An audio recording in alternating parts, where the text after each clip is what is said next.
बात करते हैं कन्वेंशन की, Yes. कि हाई कन्वेंशन के साथ अगर मैं बात करूँ आपके फंड्स की, तो फ्लेक्सी कैप फंड्स की, तो आप इसको कहाँ पर फिट बैठता देखते हैं, किन लोगों के पोर्टफोलियो में, और साथ ही ये दूसरे फ्लेक्सी कैप फंड्स जो और भी मार्केट में हैं उनसे कैसे अलग है? तो हमारा जो फ्लेक्सी कैप फंड है उसको दो पार्ट में देखते हैं। एक पार्ट है कि हमारी जो जनरली सारी म्यूचुअल फंड स्ट्रेटजीज़ हैं वो फोकस्ड हाई कन्विक्शन स्ट्रेटजीज़ हैं। इसका मतलब ये है कि हम अपने म्यूचुअल फंड पोर्टफोलियोज़ में 100, 150, 200 स्टॉक्स नहीं खरीदते हैं। कुछ फंड मैनेजर्स हैं जो इस प्रकार की स्ट्रेटजी यूज़ करते हैं जिसमें 50, 100, 150 स्टॉक तक होते हैं। थोड़ा इंडेक्स के आसपास रखने की कोशिश करते हैं और फिर आउट परफॉर्म करने की कोशिश करते हैं। हमारे केस में हम थोड़ी सी focused high conviction strategy use करते हैं जिसमें हमारी ये फिलॉसफी है या ये मानना है कि 30 से 40 स्टॉक के बीच में एक पोर्टफोलियो में अगर कंपनीज हो तो वो एडिक्वेट डाइवर्सिफिकेशन हो जाता है। एडिक्वेट डाइवर्सिफिकेशन है। एक फंड मैनेजर का कंट्रोल भी रहता है अपनी कंपनियों में, उसको याद भी रहता है कि कौन सी 35-40 कंपनी खरीदी है और वो कंपनियां कैसे परफॉर्म कर रही है। और अगर आप फाइनेंशियल टर्म्स में अगर देखा जाए तो जो एक एडिक्वेट डाइवर्सिफिकेशन स्ट्रेटजी है वो 35 से 40 स्टॉक पे ख़त्म हो जाती है। अगर आप 35-40 स्टॉक से ज़्यादा स्टॉक्स अपने पोर्टफोलियो में लेते हैं तो आपका जो पोर्टफोलियो का रिटर्न है वो इंडेक्स की तरफ जाता है। तो हमारा ये बहुत स्ट्रॉन्ग बिलीफ है कि पोर्टफोलियोज जनरली 30 से 40 स्टॉक के बीच में ही होने चाहिए।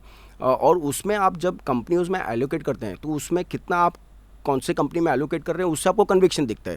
अगर मैं किसी कंपनी का स्टॉक 5% लेता हूँ अपने पोर्टफोलियो में तो वो कन्विक्शन दिखता है, राइट। तो वन इज़ फोकस्ड 30 से 40 stock, second is allocation, her stock में आप कितना इन्वेस्ट कर रहे हैं।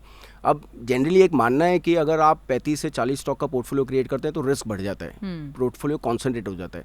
तो उसके ऊपर हमने जो हमारे रिस्क मैनेजमेंट फ्रेमवर्क्स हैं उसको लगाया है कि आप कोई भी स्टॉक में बहुत ज़्यादा इन्वेस्ट मत करिए, ओवर एलोकेट मत करिए, अंडर एलोकेट मत करिए। मेरा क्योंकि आप जो बातें कह रहे हैं उससे मेरे जहन में भी यही बात चल रही है, मेरे दिमाग में भी। मुझे लगता है हमें जो इस वक्त सुन रहे होंगे उनके दिमाग में भी यही चल रही होगी। इतनी सारी फ्लेक्सिबिलिटी, इतनी सारी कंपनीज, आपने भले उसको प्रॉपर एक वॉच डॉग की तरह उसको देखने का पूरा काम किया है, पूरा एक सिस्टम लगाया, फिर भी बहुत सारी अगर आप देखेंगे डाइवर्सिफाइज तरीके से होने के बावजूद इसमें क्वालिटी और डिसिप्लिन एक टाइम में कैसे मैनेज कर पाते हैं? नहीं, तो क्वालिटी तो जैसे मैंने बताया कि क्वालिटी तो सबसे फर्स्ट पैरामाउंट है। अब क्वालिटी में आपको दो चीज़ देखनी है कि क्वालिटी ऑफ बिजनेस कैसा है, बिजनेस में ग्रोथ अच्छी दिख रही है, और क्वालिटी ऑफ मैनेजमेंट कैसा है, राइट। तो ये दोनों पे आप अगर स्ट्रॉन्ग चेक लगाएं, और जनरली फाइनेंशियल टर्म्स में हम देखते हैं कि कंपनीज की रिटर्न ऑन कैपिटल कैसी है।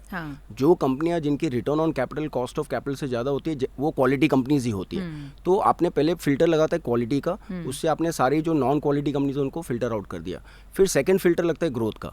ग्रोथ में फिर हम देखते हैं कि कैसे कंपनी का प्रॉफिट्स ग्रो कर रहे हैं, और लास्ट हम देखते हैं प्राइस, कि भाई अच्छी कंपनी, अच्छा ग्रोथ क्या वैल्यूएशन पे मिल रहा है। तो जैसे बफेट साहब ने बोला है कि कंपनी को ये नहीं पता है कि आप कौन सी कंपनी को कितने प्राइस पे खरीद रहे हो, कंपनी तो अपना काम कर रही है। तो आपको ये इंश्योर करना है कि आप अच्छी क्वालिटी, अच्छा ग्रोथ, अच्छे प्राइस पे खरीदिए। यही करने की कोशिश करते हैं हम लंबे समय के लिए। लेकिन जब अलग अलग मार्केट कैप में ये फंड्स घूमते हैं तो उसके बाद वॉलेटिलिटी का खतरा बहुत ज़्यादा हो जाता है, और स्पेशली जब मार्केट थोड़ा डाउनसाइड हो तो फिर आप उसको कैसे मैनेज करेंगे ताकि सब बैलेंस हो? सो इसी वजह से flexi cap fund is one of the best fund, right. क्योंकि फ्लेक्सी कैप में फंड मैनेजर के पास में कंप्लीट फ्रीडम होता है large cap, mid cap, small cap के बीच में नेविगेट करने का। Complete, it can be 100% large cap, 100% mid cap, 100% small cap, और combination of same. Generally speaking अगर माहौल ख़राब है, मार्केट्स में वॉलेटिलिटी है, अगर करेक्शन हो रहा है, तो generally fund manager large cap की तरफ अपना एलोकेशन बढ़ा देंगे जिससे कि पोर्टफोलियो की वॉलेटिलिटी कम हो जाए। ब्लू चिप कंपनीज में करेक्शन कम होते हैं, मिड कैप, स्मॉल कैप्स में करेक्शन और वॉलेटिलिटी ज़्यादा होती है।